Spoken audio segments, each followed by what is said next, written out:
Sekarang masuk pada apa sih aspek pedagogi dari pembelajaran daring.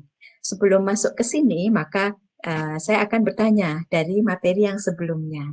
Kalau e-learning atau e-learning atau pembelajaran daring itu yang utama adalah learningnya, sekarang kita perlu refleksikan bersama. Berarti paradigmanya sama enggak antara daring dan luring? Karena tujuan utamanya sama, yaitu pembelajaran, proses pembelajaran. Dalam hal ini maka paradigmanya akan sama. Jadi antara yang luring dan yang daring. Yang berbeda nantinya adalah strateginya, karena kita menggunakan media yang berbeda, menggunakan cara-cara yang berbeda. Jadi ini akan menuntut strategi-strategi tertentu. Ya. Sekarang kita lihat apa aspek pedagogi pembelajaran daring. Aspek pedagogi pembelajaran daring, kalau kita bagi, itu ada pertama, jadi cara pandang kita dalam pembelajaran daring. Apakah cara pandang kita itu mau hanya sekedar menyampaikan materi? Apakah cara pandang kita itu di dalamnya mau kita ikutkan value? Ya, kalau bicara mengenai value dan seterusnya, saya pernah diskusi dengan beberapa dosen dan guru bahwa value oleh mahasiswa dan oleh siswa-siswa itu sebetulnya dia melihat model atau role model dari dosen atau guru-gurunya. Itulah yang kemudian menginspirasi ya. uh, Guru itu baik sekali, dia sangat perhatian ya.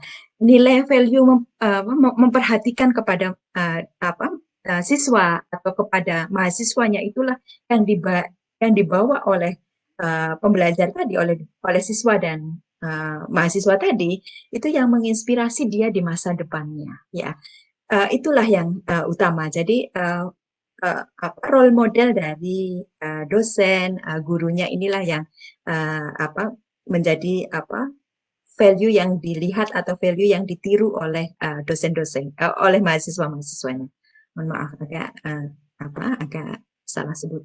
Kemudian yang berikutnya menyiapkan rancangan pembelajaran daringnya. Kemudian hal yang penting di dalam konsep pembelajaran itu adalah ekosistem. Ekosistemnya mendukung. Artinya kita berinteraksi. Jadi pembelajaran itu kan interaksi ya. Jadi interaksi antara pembelajar dengan dosen atau dengan gurunya. Kalau pembelajarnya itu uh, pasif, ya, tidak menunjukkan sikap positif, maka ya pembelajarannya jadi garing, bukan daring, ya. Jadi pembelajarannya jadi garing, bukan daring, ya. Artinya roh dari pembelajaran itu tidak ada, gitu. Sehingga kita perlu bersama-sama nih antara dosen, guru, dan siswa dan mahasiswa, bahwa kita perlu membangun sikap belajar yang positif, karena belajar itu bersama-sama, ya. Perlu saling sengkuyung gitu ya, saling memotivasi di dalamnya. Kemudian kita juga perlu memperhatikan etiket pembelajaran daring. Yang berikutnya, aspek berikutnya yaitu pengembangan modul digital dan strategi penyampaian materinya, ini juga penting. Kemudian penguatan interaksi dan keterlibatan pembelajar, dan assessment dan evaluasi yang berkelanjutan. Jadi ini aspek-aspek pedagogi pembelajaran daring. Kalau ya, saya lihat ini aspek dasarnya ya. Ada cara pandang dan rancangan pembelajaran daringnya, ada etiket dan sikap belajar positif, kemudian ada pengembangan modul digital dan strategi penyampaian materinya, ada penguatan interaksi dan keterlibatan pembelajar atau biasa dikenal sebagai student engagement. Kemudian ada assessment dan evaluasi berkelanjutan.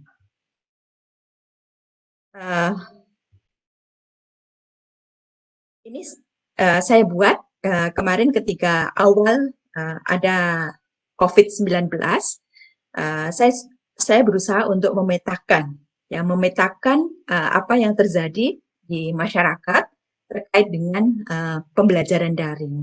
kemudian saya buat 4 klasifikasi atau 4 kuadran. Ya, 4 kuadran itu untuk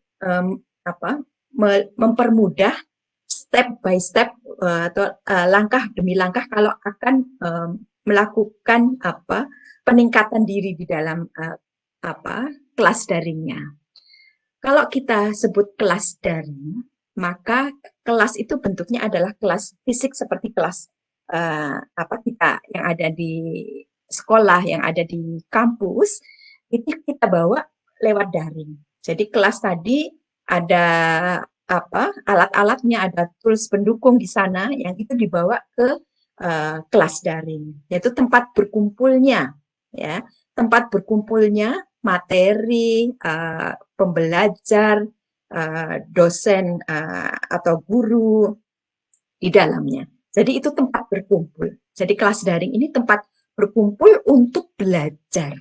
Ya, kalau itu kelas tempat berkumpul untuk belajar, maka kita perlu perhatikan kuadran yang pertama itu kalau sama sekali tadinya tidak menggunakan tempat berkumpul secara daring, maka bisa saja menggunakan media sosial. Ya, misalkan ada WhatsApp, ada Line, ada Telegram. Ini tempat berkumpul ya kita semua dosen, pembelajar, dosen atau guru, pembelajar dan resource-nya atau sumber daya belajarnya itu dikumpulkan di sana ya. Kemudian tentunya ini masih punya kelemahan. Kelemahannya ada di mana? Yaitu pengelolaan kelas dan asesmen mahasiswanya itu masih repot gitu ya. Misalkan ada tugas yang kita berikan, kemudian siswanya ada 50 seperti itu, sudah di mana tadi ya materinya tadi. Kita mencari materinya sudah sulit, apalagi kalau nanti siswanya mengirimkan tugas-tugasnya di situ. Jadi pengelolaan asesmennya lebih sulit dan pengelolaan kelasnya pun akan lebih sulit. Kita akan sulit mengelola dinamika kelas di dalamnya. Ya, demikian juga fitur-fiturnya masih relatif kurang. Kalau yang sudah mau meningkatkan diri dari kelas media sosial, maka kita bisa meningkat ke kelas yang menggunakan Teams. Teams ini ada Webex Teams, ada Microsoft Teams. Di sana pengelolaan filenya lebih nyaman, pengelolaan usernya lebih nyaman. Kemudian kita kalau mau menjawab satu persatu dari pertanyaan user itu bisa di bawahnya dan seterusnya. Jadi ini yang lebih lengkap. Tapi kedua itu tadi bukan sistem manajemen pembelajaran atau kita sebutnya biasa sebagai Learning Management System atau LMS. Yang disebut LMS atau Learning Management System itu yang ada di atasnya, yang kuadran kalau saya namakan ini 1, 2, 3, 4. Ya. Kuadran yang ketiga yaitu menggunakan sistem manajemen pembelajaran yang relatif sederhana, yang banyak dikenal oleh masyarakat, yaitu Google Classroom. Ya, ini bisa digunakan karena di sana sudah bisa untuk assessment, bisa terintegrasi dengan Google Meet dan seterusnya. Kalau kuadran, jadi tadi sudah masuk kuadran 2, mau naik ke kuadran ketiga. Kalau mau naik lagi levelnya, maka menggunakan sistem manajemen pembelajaran yang sebenarnya.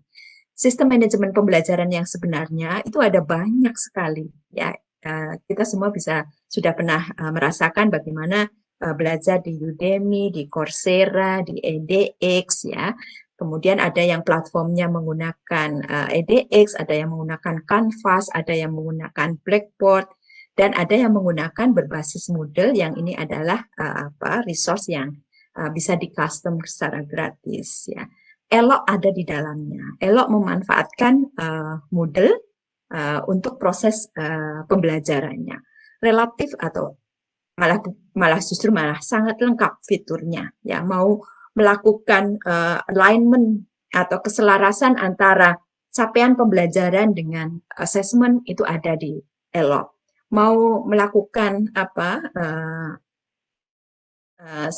di dalamnya akan melakukan gamifikasi, ya, ada di dalamnya. Salah satu contohnya yang biasa saya gunakan adalah level up dan seterusnya. Jadi ini kalau kita mau naik memperbaiki ya dari kelas kuadran 1 ke kuadran 2 ke kuadran 3 ke kuadran 4 ya. Dari yang tadinya medsos nanti bisa mencoba yang pakai Teams, kemudian nanti bisa menggunakan Google Classroom atau bisa menggunakan Elo. Tetapi dari beberapa evaluasi mahasiswa, mahasiswa menginginkan kalau misalkan di kampusnya ya kalau bisa itu sebagian sebagian besar dosennya itu sepakat mau menggunakan apa gitu.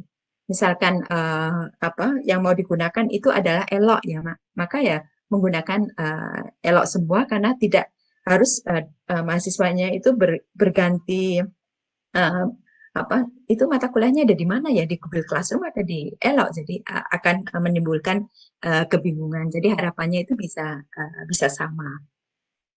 Saya akan lanjutkan. Kalau tadi ini adalah kelas daring, tempat berkumpul antara pembelajar yang memberikan dosen guru serta sumber daya belajarnya.